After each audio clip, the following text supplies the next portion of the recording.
حضرت ابراہیم بہت بڑے مہمان نواز تھے، صرف قربانی نہیں دیتے تھے، سارا سال بہت سارا لنگر، بہت سارا کھانا پینا، بہت ساری چیزیں جاری رہتی. اور جتنے غریب لوگ تھے فلسطین کے، ان کو پتا تھا کہ حضرت ابراہیم علیہ السلام کا لنگر جاری ہے. فلسطین میں جب آپ کا قیام تھا، دو مہمان آ گئے اور کھانے کو کوئی چیز نہیں. حضرت سارہ اور جناب ہاجرہ دونوں اس وقت موجود تھیں. وہ کہنے لگی ابراہیم بہت سارے مہمان آ گئے تو کیا کریں؟ جناب سارہ کہنے لگی کس طرح کر کے ان کی مہمان نوازی کرنی. اور حالات یہ ہے کہ قحط پڑا ہوا ہے فلسطین میں، مصر میں، دور دراز علاقوں میں.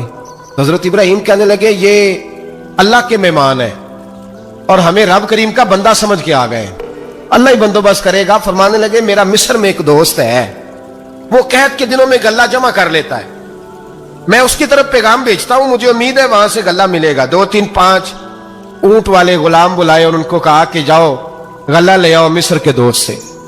وہ لوگ کہتے ہیں ہم غلہ لینے گئے، وہاں جب پہنچے تو حضرت ابراہیم خلیل اللہ علیہ السلام کا پیغام دیا تو آپ کا وہ دوست کہنے لگا غلہ تو بے شمار تھا، مجھے خبر نہیں تھی کہ حضرت ابراہیم کا پیغام آئے گا، تو میں تو سارا تقسیم کر چکا ہوں. لوگ لے گئے، اب تو کوئی شے نہیں. اب وہ خالی آ گئے، 5 کے 5 اونٹ. جب خالی آئے تو حضرت ابراہیم کی حویلی کی دیواریں چھوٹی چھوٹی تھیں. ان غلاموں میں سے، خادموں میں سے، آپ کے ان چاہنے والوں میں سے ایک کہنے لگا یار وہ غریب تو انتظار کر رہے ہوں گے کہ غلہ لینے گئے ہیں، ہمیں روٹی ملے گی. چھوٹی چھوٹی دیواریں ہیں، وہ جب دیکھیں گے نا خالی آ گئے تو انہیں تکلیف ہوگی. اس طرح کرو بوریوں میں ریت بھر لیتے ہیں، ریت بھر کے لے جاتے ہیں، بعد میں اندر رکھ کے انہیں سمجھا بہلا لیں گے یا حضرت ابراہیم کو بتائیں گے، وہ خود ہی ان لوگوں کی دلجوئی فرمائیں گے. اب غلہ کی جگہ ریت بھر کے اونٹوں پہ رکھ کے لائی گئی. لا کے بوریاں جب رکھ دی گئیں، حضرت ابراہیم علیہ السلام دوپہر کے وقت آرام فرما رہے تھے. بی بی سارہ اٹھی، کہتی ہیں جب میں نے دیکھا نا کہ بوریاں پہنچ گئی ہیں تو گئی، غلام کو ساتھ لیا اور اس کو جب کھولا نا تو کہتی اتنی حسین گندم میں نے پہلے کبھی دیکھی نہیں تھی، اتنا پیارا دانا میں نے کبھی ملاحظہ ہی نہیں کیا تھا. فرماتی ہیں جب اس کو پیس کر چکی میں روٹیاں پکائیں تو خوشبو دور دور تک پھیل گئی، اعلیٰ غذا بنی. بڑے بڑے کھانے بیویوں نے مل کے پکائے، چن دیے گئے. حضرت ابراہیم اٹھے تو لوگ کھانا کھا رہے، سجدہ شکر ادا کیا، اور جب سجدے میں گئے تو وہی آنے لگی، پھر رونے لگے. جب پلٹ کر باہر تشریف لائے تو جناب سارہ کہنے لگی ابراہیم تمہارا مصری یار بڑا اچھا ہے، اس نے اتنی اعلیٰ گندم بھیجی ہے کہ اتنی تو میں نے پیاری گندم کبھی دیکھی نہیں. جناب ابراہیم مسکرائے، فرمانے لگی سارہ یہ مصری یار نے نہیں بھیجی، یہ میرے عرشی یار نے بھیجی ہے، یہ میرے عرشی یار نے بھیجی ہے. بھائی مہمان نوازی مزاج تھا، ہاتھ لٹا دینا مزاج تھا، دوسروں کی اشک شوئی مزاج تھا. حضرت ابراہیم علیہ السلام کا طریقہ ہے قربانی، حضور نے ان کا طریقہ بیان کیا. اگر سال کے بعد قربانی دینا ان کا طریقہ ہے تو سارا سال غریبوں کو روٹی دینا بھی حضرت ابراہیم کا طریقہ ہے. سارا سال غریب کی نوکری کرنا یہ بھی حضرت ابراہیم کا طریقہ ہے. بھوکے کو کھانا کھلانا یہ بھی. میرے مصطفیٰ کریم سید عالم صلی اللہ علیہ وسلم سے صحابہ نے پوچھا حضور بہترین مسلمان کون ہے؟ بہترین مسلمان تو حضور نے فرمایا جو سلام لینے میں پہل کرے اور غریب کو روٹی کھلانے میں سب سے اچھا ہو، وہ بہترین مسلمان ہے، زبردست مسلمان.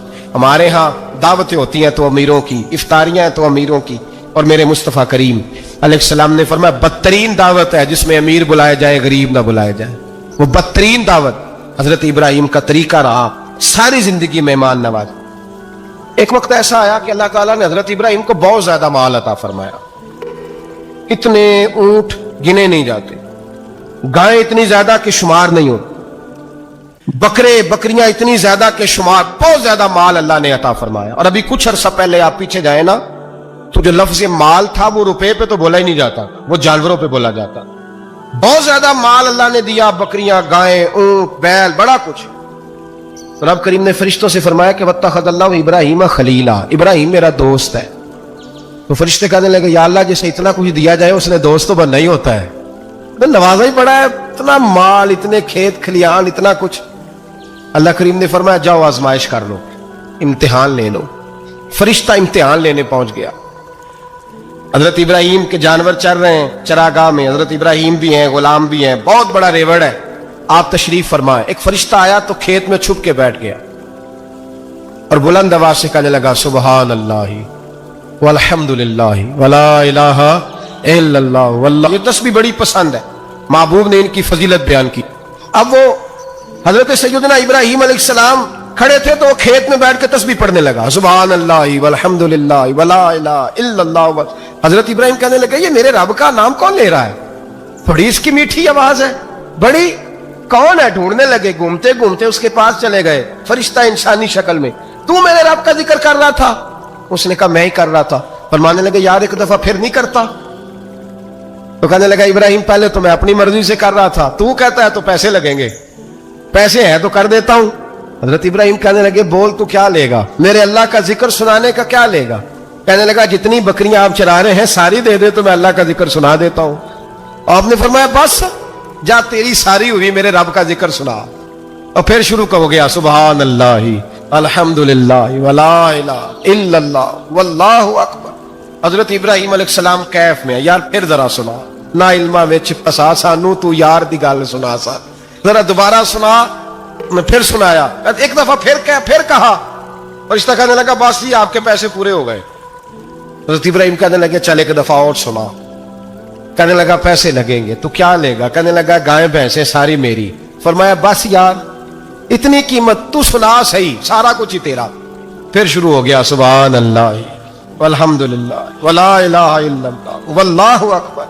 گائیں دے دیں، بھینسیں دے دیں، وہ ذکر سناتا ہے۔ حضرت ابراہیم کبھی مچلتے ہیں، کبھی روتے ہیں، کبھی آہیں بھرتے ہیں، تو میرے رب کا نام لے رہا ہے، ذرا پھر سے لے۔ کیف جاری ہے۔ کہنے لگا بس بھائی۔ حضرت ابراہیم فرمانے لگے تو اور لے لے جو لینا ہے، مجھے ذکر سنا۔ اس نے کہا ابراہیم بکریاں میں لے چکا، گائے بھینسیں میں لے چکا، اونٹ رہ گئے، سارے لے لوں گا پھر ذکر سناؤں گا۔ فرمایا جا تیرا ہوا تو ذکر سناتا رہ، میں دیتا ہوں۔ دے دیا، کچھ دیر ذکر کیا تو اب خاموش ہو گیا۔ حضرت ابراہیم خلیل اللہ علیہ السلام فرمانے لگے ذکر سنا۔ کہنے لگا ابراہیم اب تیرے پاس دینے کو کیا ہے، ہر چیز تو میں لے چکا۔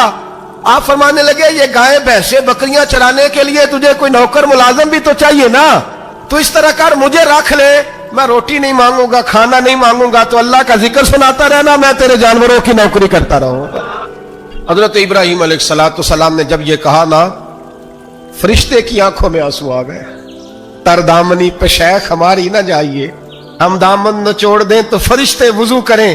فرشتہ رو پڑا اور کہنے لگا ابراہیم مجھے سینے سے لگاؤ، آپ واقعی اس قابل ہے کہ اللہ آپ کو اپنا دوست بنائے، واقعی اس قابل ہے کہ رب آپ کو اپنا۔ حضرت ابراہیم علیہ السلام کا خدا سے محبت کرنے کا نرالا انداز۔